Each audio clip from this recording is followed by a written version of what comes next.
In today's video we're going to be unboxing the all new stainless steel canister filter from Fzone.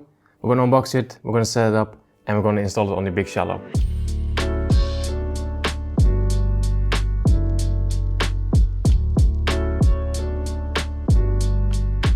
Welcome back everybody, hope you're doing well. Before we get started on this video, I want to be completely transparent and say that I did not pay for this filter. This is a sponsored video. And as a matter of fact, Fzone is now an official channel sponsor. Super excited about that. So I got you guys a nice discount code. I'll put it on the screen. I think it's MJ Amsterdam. Should get you 10% off.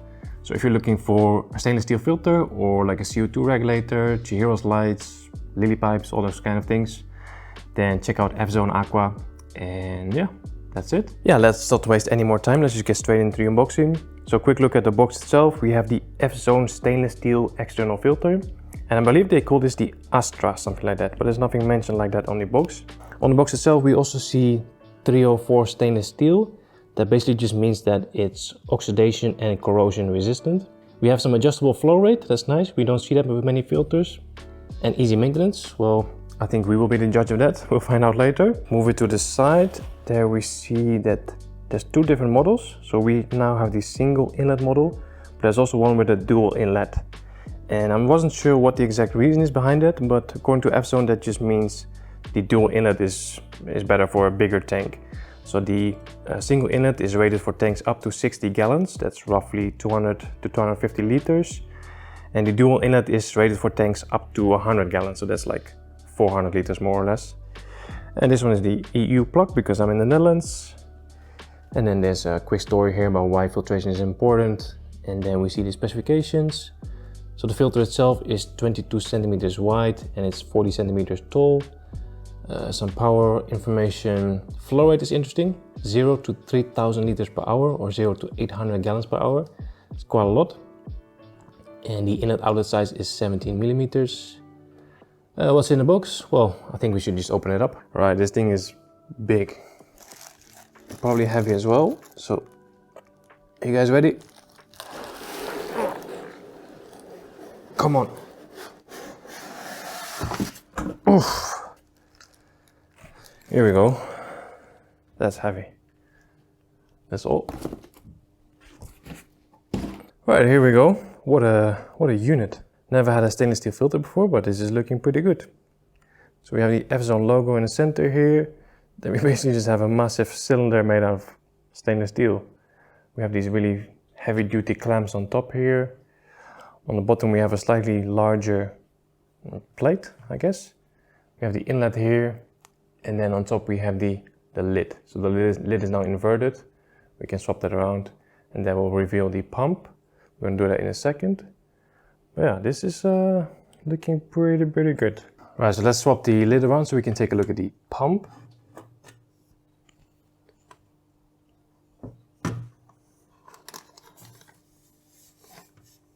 Oh, everything is already pre-attached. Even the hose. Let's see if I can remove all this. Okay, so here we have everything that was hidden inside the canister. So we have the pump itself, already assembled, already attached and everything. Super nice. Makes our life a lot easier. We have an instruction manual for the pump, power supply for the pump. We have some rubber ring, I guess to make sure the canister is completely sealed. Then we have two metal grates, one for the top and one for the bottom, just to make sure that the filter can never get completely clogged, I think. And then we have some really long tubing. Fzone, if you're watching this, please change it to white transparent. Yeah, just not green, okay? You guys know what I mean. And then we also have two quick connectors and we are now joined by Mika. Are you helping with the unboxing? Right, so I was just quickly browsing through the instruction manual and it seems like this pump is actually working with a remote. So it said on the box that this is an adjustable, it has adjustable flow. That's actually because it comes with a remote, so that's pretty cool. It should be in here then. Yeah. Look at this. I've never seen an external canister filter with a remote before, so that is pretty cool. Looks nice as well. Okay, so far so good. We've got a beautiful stainless steel canister. We've got a very powerful pump that works with a remote and everything else we need. The only thing that's missing though is filtration media. It's kind of important with a filter, so I'm not sure why they don't supply it directly with this filter. I think it's because these days everybody kind of has their own preference for filtration media, you know? Some people like to use a lot of biomedia, some people like to use a lot of sponges. Now I pretty much always have some spare filtration media lying around, just extra. But this thing is big, this thing is massive. I think it holds 15 liters and I don't have that much media lying around. So I think we have to go to the store, pick up some supplies, pick up some sponges mainly. I do have a lot of biomedia, but not really a lot of sponges, so let's go to the store.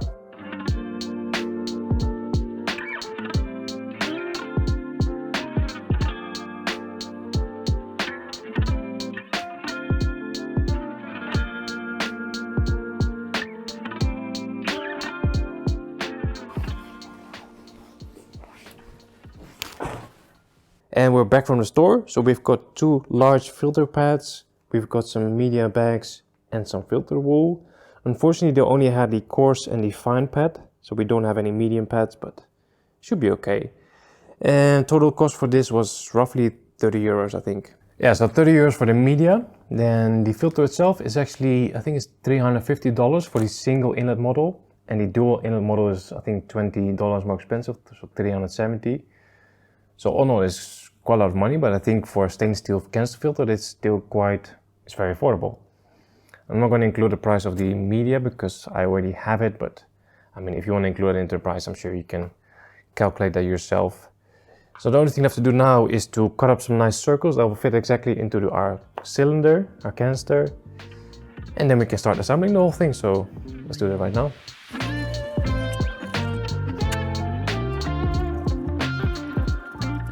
So I use the base of the canister to kind of measure out these circles, so they're slightly bigger than they should be, but I think it should be okay. It's a bit hard to see on camera, but fits tight, so that's good.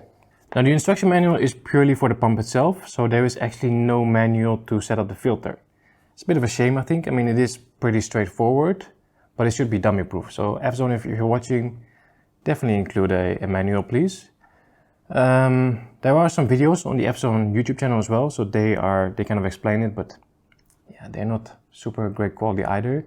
So I'm gonna set this up without a manual. I mean, it is very straightforward. I mean, let's see if we can do this. So first up, we're gonna add one of these grates, whatever you want to call them, dividers.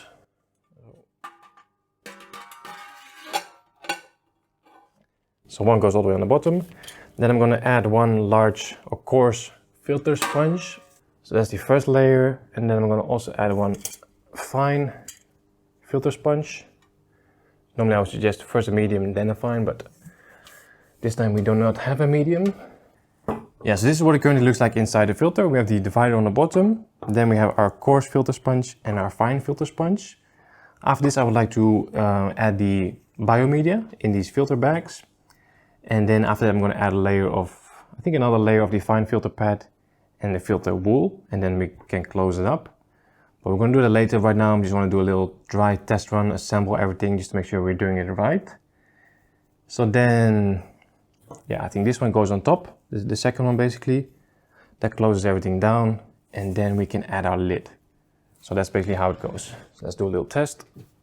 Yeah, so just imagine that the entire canister is now filled with media. Then this one goes on top as the last step. So it should kind of sit like this. So it's all full. Then I think the next step is to add this ring.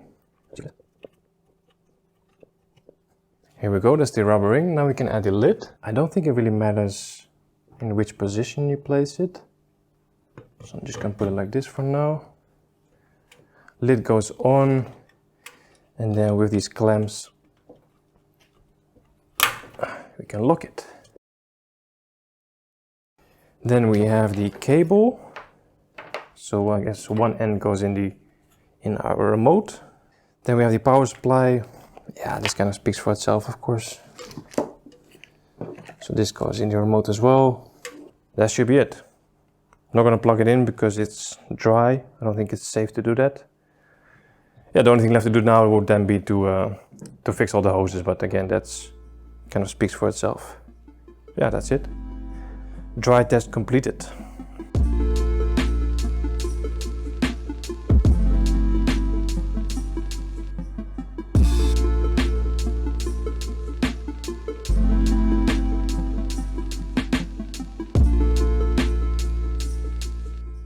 Okay, Okay, so we're almost ready for the real test. We're going to install the filter on the big shallow. So the only thing we have to do now is to remove the current filter. Now currently in here I have the Oase Biomaster 850 up and running. There's nothing really wrong with it. I did have some issues with it in the past, but most of them have been resolved. It's still occasionally blowing a little bit of air, but it's very minimal. So we're going to remove this one, take most of the biomedia from it, add it to the Fzone filter, and then start it up.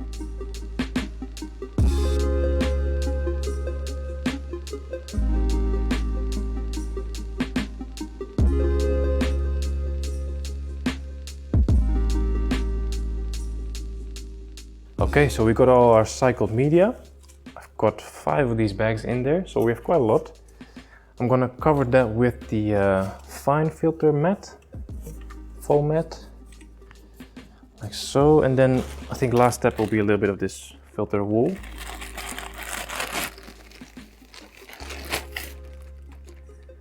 Just to like really polish the water. And then this one. I think that's good enough. Lid goes on top.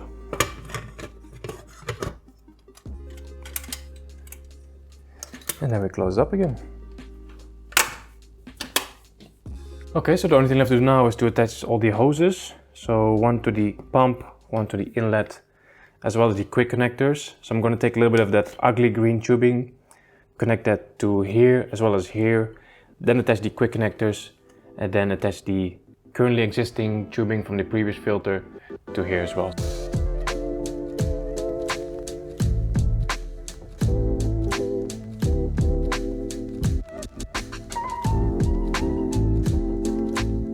Here we go, filters in position, looking good.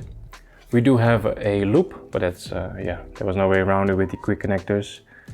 I was afraid if I keep it short then the hose might bend on the top over there. And we don't want that to happen. I also put up the remote. The remote's on the wall.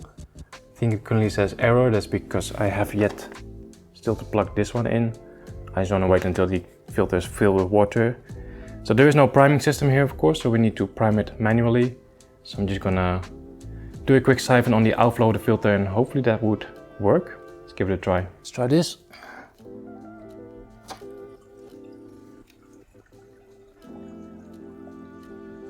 That's working.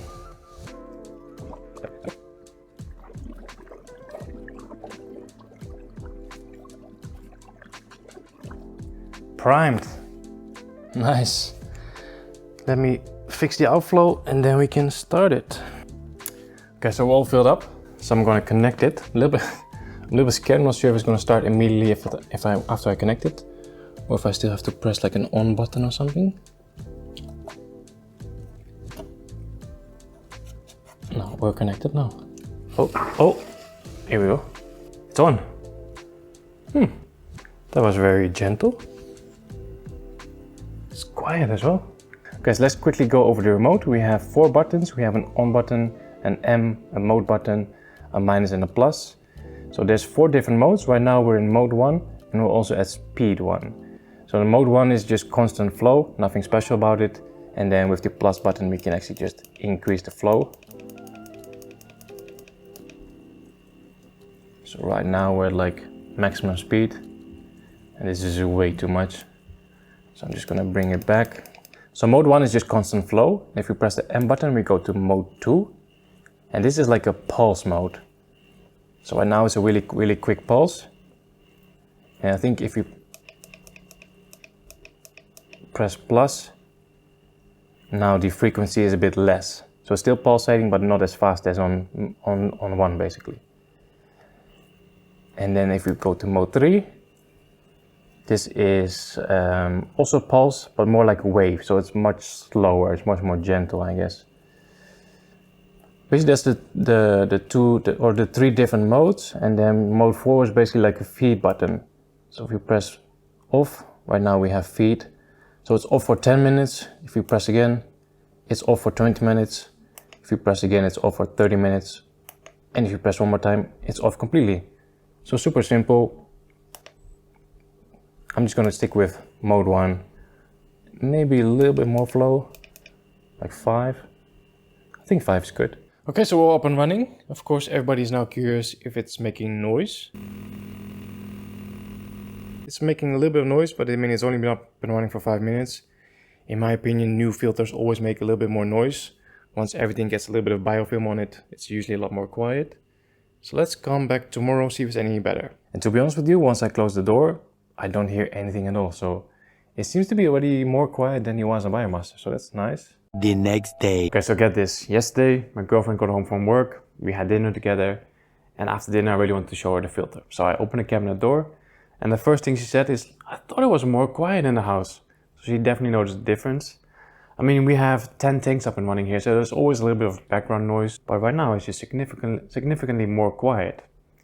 And I think that's because the pump is actually situated on top of the canister. I mean, with normal canister filters, the pump is always hidden inside. And I think that actually creates more noise because it sort of becomes like a soundboard, you know? It's still making a little bit of noise, but with the cabinet doors closed, you don't hear anything at all. Okay, let's wrap this up. Let's quickly go over the things I like about this filter and the things I don't like about this filter. So far, it's only been 24 hours. What I like about it is the design. I think it's a good looking filter. It looks nice. Of course, it's going to be hidden inside the cabinet, so we're not really going to be seeing it, but this is a filter that I wouldn't mind having on display, you know? So I like that. I also like the quality of the canister itself. So stainless steel, it just feels really solid, strong, and it feels like a product that's going to last you actually a lifetime, you know? I also like that it's big. It's a big filter. There's a lot of media in there. And yeah, I don't think I'm going to have to clean this filter anytime soon. So I like that as well. And the last thing I really like is the controller, the remote. I don't know any other external canister that has a remote. It has adjustable flow. So that's pretty cool. I mean, all the different wave modes, pulse mode, that's not really for me. I think that's more for people who have a saltwater aquarium, and you actually can use this filter on saltwater tanks as well. So that's pretty cool. And of course, not to forget about the noise level. So it's a very quiet filter. I very much like that as well. Then there's 3 things that I do not like. First of all, the green silicone tubing. I just don't get it. It's ugly. And I mean, Fzone is focused on aquascaping. I mean, they sell a lot of lily pipes as well. And you're not going to use this green silicone tubing with lily pipes, right? It's just, you don't want to see that.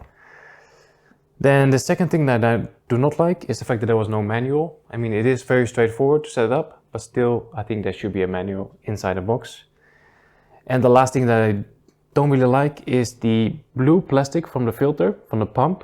It feels a little bit fragile. It feels a little bit like it can break, you know? So I think this could be a little bit better quality, but yeah, I think that's it. I think we've covered everything. Really impressed with this filter so far. Curious to see how it's gonna, you know, perform in the long run. I'll probably do some update video in the near future, but I think this is it for now. Guys, thanks for watching. Let me know in the comments, what do you guys think of this filter? Would you consider buying it? If so, don't forget to use my discount code. That's it. Thanks for watching. See you next time.